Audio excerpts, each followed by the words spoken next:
Hello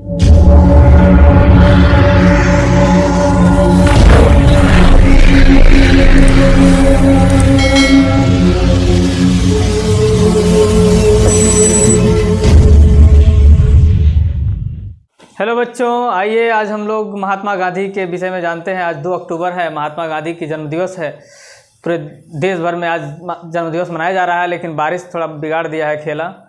तो लेकिन ध्वजारोहण जो है कि पूरे सरकारी संस्थान और गैर सरकारी संस्थान जितने भी हैं सब में जो है कि ध्वजारोहण करके आज गांधी जी को याद किया जाता है। साथ में भारत के प्रधानमंत्री रहे लाल बहादुर शास्त्री जी को भी क्या किया जाता है, आज के ही दिन जो है कि याद किया जाता है। इनका भी जन्मदिवस आज ही है और गांधी जी का भी जन्मदिवस आज ही है। तो जन्मदिवस विशेष पर मैं जो है कि जीवन परिचय लेके आया हूँ महात्मा गांधी जी के जीवन और उनसे जुड़ी हुई कुछ संघर्ष, कुछ आंदोलनों के विषय में आज आपको बताते हैं। आइए देखते हैं। सबसे पहले जो है कि महात्मा गांधी का जन्म, तो देखिए राष्ट्रपिता महात्मा गांधी का जन्म जो है 2 अक्टूबर को हुआ था 1869 में। आप नोट करेंगे 2 अक्टूबर 1869 को पोरबंदर गुजरात में हुआ था, काठियावाड़ में। इनके पिता का नाम करमचंद गांधी था, माता का नाम पुतली बाई था।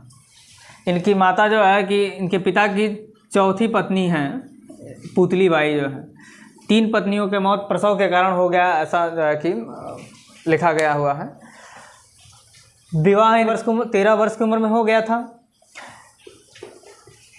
14 वर्ष की कस्तूरबा से, कस्तूरबाई मक्कनजी जिनका नाम है, पूरा नाम है कस्तूरबाई मक्कनजी, जो कस्तूरबा कहलाई बाद में चल कर के अपने सहयोग और सेवा के फलस्वरूप जो है कि इनका नाम कस्तूरबा कहा गया। बा का अर्थ होता है माई या माता, ठीक ना।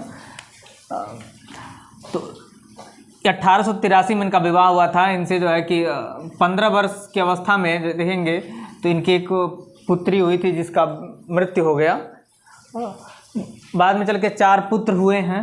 88 में हुए हरिदास और 92 में हुए रामलाल, फिर 97 में हुए मणिदास और 1900 में हुए देवदास। ये 4 संतानें इनके हुए हैं।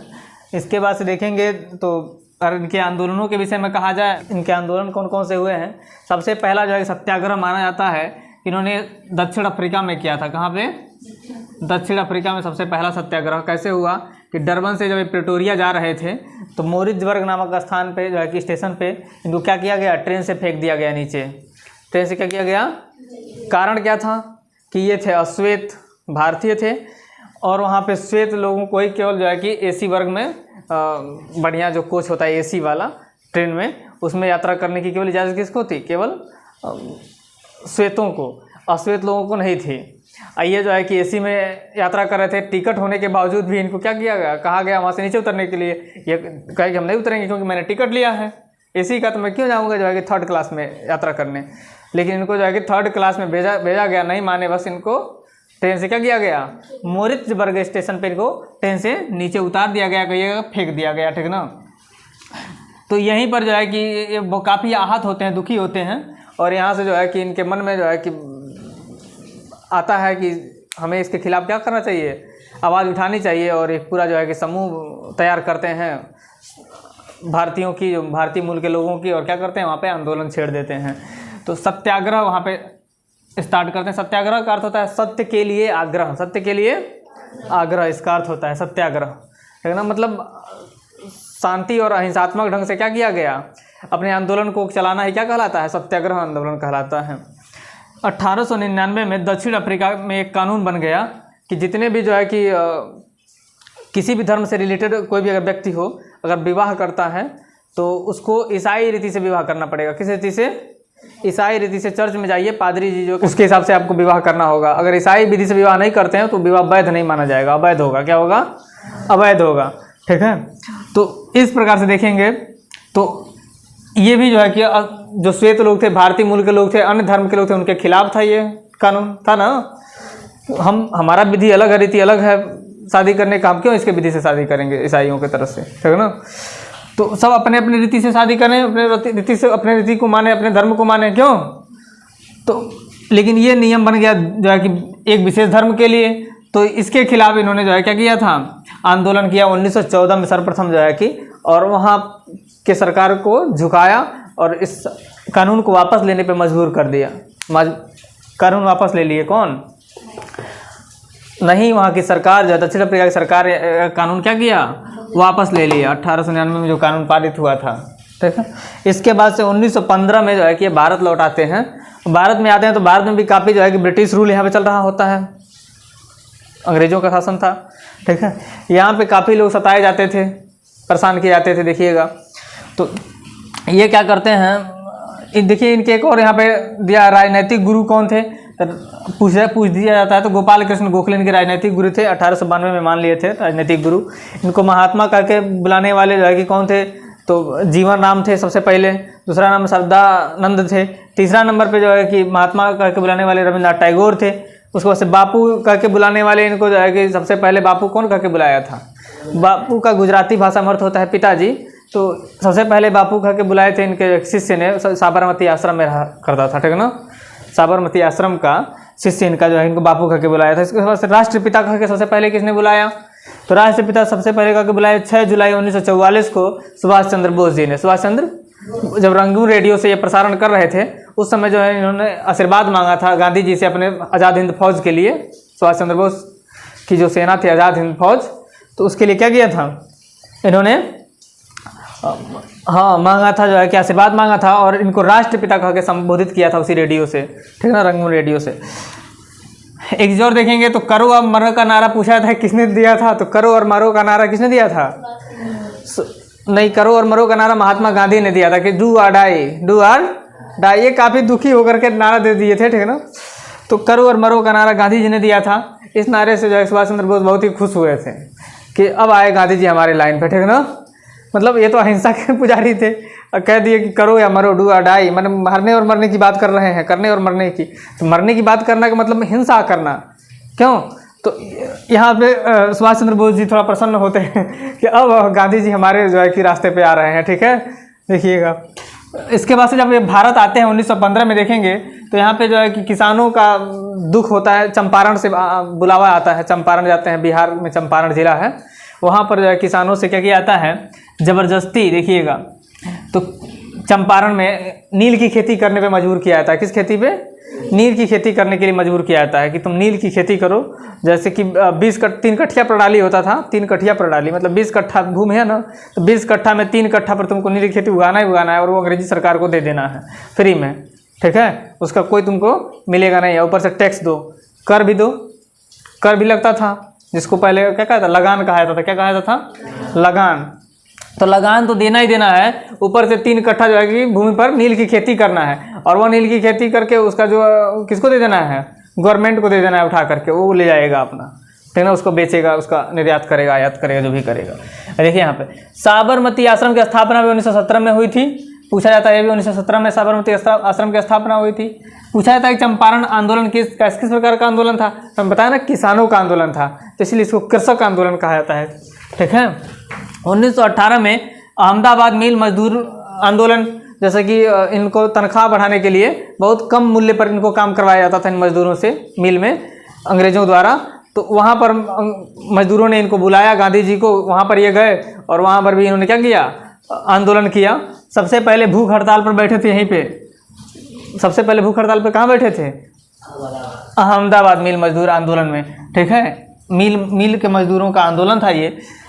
तो ये मजदूर आंदोलन के नाम से प्रसिद्ध हुआ, 1918 में हुआ। फिर से 1918 में ही देखिएगा ना, तो गुजरात में एक खेड़ा नामक स्थान है एक, तो खेड़ा में जो है कि क्या हुआ था, किसानों से ज़्यादा कर वसूला जाता था, तो उसके लगान ज़्यादा वसूला जाता था, तो उसके लिए किसानों ने इनको खेड़ा बुलाया और खेड़ा जा करके क्या किए? आंदोलन किए। क्या किए? आंदोलन किए और वहाँ पर भी अंग्रेजी सरकार को झुकाए। कहने का मतलब ये, जहाँ भी जाते थे ना, अंग्रेजी सरकार को झुकना पड़ता था। इसीलिए इनका हौसला और बुलंद होता जाता था, ठीक है, और लोग इनको बुलाने भी लगते थे, ठीक है। पुनः देखेंगे तो 1919 में रॉलेट एक्ट एक पास होता है, बड़ा गंदा कानून था, ठीक है ना। हम कहेंगे कि एक ऐसा कानून जिसमें बिना अपराध के बताए, मतलब ये नहीं बताएगा, पुलिस आएगा, अंग्रेजी सेना सैनिक आएगा, पुलिस आएगा, आपको पकड़ के लेके चला जाएगा, आपका गुनाह भी नहीं बताएगा कि आपने क्या गलती किया है। बिना गलती बताए 2 साल तक आपको जेल में रख सकता है इस कानून के तहत। ये रॉलेट एक्ट कहलाया, ठीक है ना। काला कानून कह लीजिए, ठीक है ना, काला कानून कहलाया, रोलेट एक्ट, ठीक है। तो इसके खिलाफ इन्होंने आंदोलन चलाया और उसी 1919 में एक खिलाफत आंदोलन चला। देखिएगा इस रोलेट एक्ट के चलते ही क्या हुआ ना कि हिंदू और मुस्लिम एकता आई, ठीक है ना, हिंदू और मुसलमान नेताओं को क्या किए, एकजुट किए गांधी जी और खिलाफत आंदोलन चलाए। कौन सा आंदोलन चलाए? खिलाफत आंदोलन कहलाया। 1919 में ही चला था ये भी। फिर 13 अप्रैल 1919 को देखेंगे ना तो जलियांवाला बाग हत्याकांड होता है, जो बड़ा नरसंहार होता है। जनरल डायर उस समय होता है, ठीक है ना, जनरल डायर, चट्टा जनरल डायर, ठीक है ना, होता है ना। जनरल डायर क्या करता है, गोली चलवाता है और हजारों लोगों की जान वहाँ पे जाती है, ठीक है। कहाँ पे? अमृतसर पंजाब में जो है कि जलियांवाला बाग जो स्थान है वहीं पर क्या करता है, जो चार दीवारी रहती है चारों तरफ से, एक ही तरफ दरवाजा रहता है, निकलने का स्थान रहता है, और उधर से ही क्या करता है, अपने सेनाओं को प्रवेश करा देता है और अचानक गोलियां बरसाना शुरू कर देते हैं। और वहाँ पे जो है कि मेला भी लगा होता है, ध्यान रखिएगा, ठीक है ना। केवल कुछ आंदोलनकारी भी होते हैं जो भारत स्वतंत्रता के लिए आंदोलन कर रहे होते हैं, वहाँ पे मीटिंग के लिए इकट्ठा हुए रहते हैं, सभा के लिए। लेकिन सभी कुछ निर्दोष भी होते हैं वहाँ पे, ऐसा नहीं है। वहाँ पे बच्चे भी होते हैं, बूढ़े भी होते हैं, महिलाएं भी होती हैं, सब पे गोलियां क्या करता है, जनरल डायर बरसवाता है और इतना गोली बरसाता है कि हजारों लोग मारे जाते हैं, ठीक है। निर्दोष लोग भी मारे जाते हैं, जो जलियांवाला बाग नरसंहार के नाम से जाना जाता है, ठीक है ना। भारतीय इतिहास में सबसे जो है कि काले पन्ने में दर्ज है ये, ठीक है ना। 1 अगस्त 1920 को देखेंगे तो असहयोग आंदोलन चलाया जाता है गांधी जी के द्वारा। असहयोग आंदोलन में ये होता है कि हम विदेशी सामानों का बहिष्कार करेंगे, विदेशी स्कूलों का बहिष्कार करेंगे, विदेशी हर संस्थाओं का बहिष्कार करेंगे, ठीक है ना, कपड़ों का बहिष्कार करेंगे, स्वदेशी अपनाएंगे। इस तरह से जो है कि मतलब सरकार का हम सहयोग नहीं करेंगे, ठीक है ना। तो असहयोग करके एक आंदोलन चलाया गया 1920 में। लेकिन देखिएगा 12 मार्च 1930 को देखेंगे तो सविनय अवज्ञा आंदोलन चलाया गया था। सविनय अवज्ञा आंदोलन का मतलब भी यही था, ठीक है ना, कि विदेशी सामानों का बहिष्कार करना और विनयपूर्वक उसकी बातों को ना मानना, क्या करना। और देखिए यहाँ पे नमक तोड़ो कानून चला था, नमक तोड़ो कानून भी इसको कहा जाता है।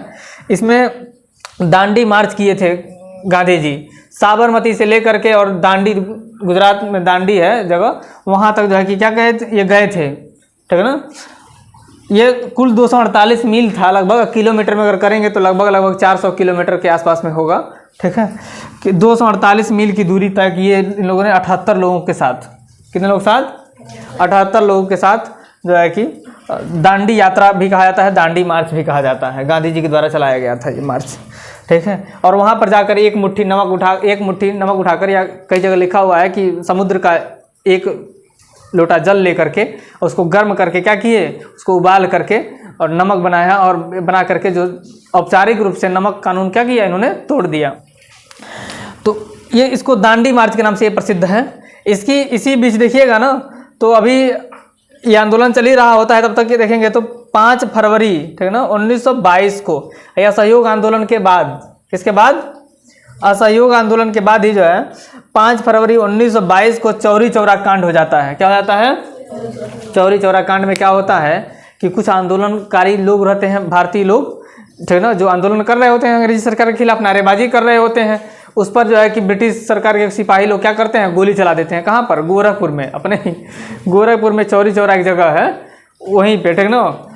तो ये गोली चला देते हैं सिपाही सब इन लोगों के ऊपर, भारतीय लोगों के ऊपर, जो आंदोलनकारी होते हैं भारत के लोग। बस ये गुस्सा करके पूरा भीड़ जो है रहता है ज़्यादा, गुस्सा करके वहाँ के जो थाना रहता है ना, चौकी, पुलिस चौकी, उसी में आग लगा देते हैं लोग। आग लगा देने के कारण से 22 पुलिसकर्मी जो है अंग्रेजी सेना के 22 उसी में जल के मर जाते हैं। इससे गांधी जी बहुत दुखी होते हैं, क्योंकि ये थे अहिंसा के पुजारी। हाँ, ये कहते थे कि हिंसा नहीं चाहिए, ठीक है ना, अहिंसात्मक रूप से सत्य के मार्ग पर चलते हुए क्या करिए आप, आंदोलन करते रहिए, कोई दिक्कत नहीं है। लेकिन जब हिंसा होता है इतना बड़ा, तो ये 12 फरवरी 1922 को क्या करते हैं, असहयोग आंदोलन वापस लेने की घोषणा कर देते हैं, ठीक है। तो 12 फरवरी 1922 को असहयोग आंदोलन वापस ले लिया जाता है। इसके बाद से एक और देखेंगे तो 26 जनवरी 1930 को जो है प्रथम स्वतंत्रता दिवस मनाया जाता है। पंडित जवाहरलाल नेहरू की अध्यक्षता में देखेंगे तो लाहौर में, कहाँ पे, लाहौर में जो है सबसे पहले अगर स्वतंत्रता दिवस मनाया गया, कहाँ पे पूछा जाता है तो 26 जनवरी 1930 को प्रथम स्वतंत्रता दिवस मनाया गया, ठीक है। इसके बाद अगर हम बात करते हैं महात्मा गांधी जी की मृत्यु के विषय में संघ का एक क्या था, सिपाही था जिसका नाम था नाथूराम गोडसे, ठीक है ना। वह क्या करता है, गांधी जी की हत्या कर देता है दिल्ली में, जो है कि दिल्ली में गांधी जी की हत्या 30 जनवरी 1948 को 30 जनवरी 1948 को गांधी जी की हत्या कर दी जाती है। इसके बाद से जो है कि इनके जो शव होते हैं राजघाट नई दिल्ली में ही क्या किया जाता है, दफनाया जाता है। राजघाट में ही देखेंगे तो एक समय स्मारक बना हुआ है इनके स्थल पे, ठीक है ना। तो समाधि स्थल पे इनके स्मारक बना है, उस स्मारक में लिखा गया है हे राम। क्या लिखा गया है, हे राम। हिंदी भाषा में देवनागरी लिपि में लिखा गया है हे राम। इसका अर्थ होता है, इसका मतलब ये बताया गया है कि गांधी जी मरते समय क्या किए थे, अपने मुख से हे राम बोले थे। क्या बोले थे, हे राम बोले थे, तो इसलिए हे राम वहाँ पे लिखा गया है। इस प्रकार से गांधी जी की जीवन लीला समाप्त होती है। और अगले वीडियो में हम पढ़ते हैं किसके विषय में, लाल बहादुर शास्त्री के विषय में। जय हिंद, जय भारत।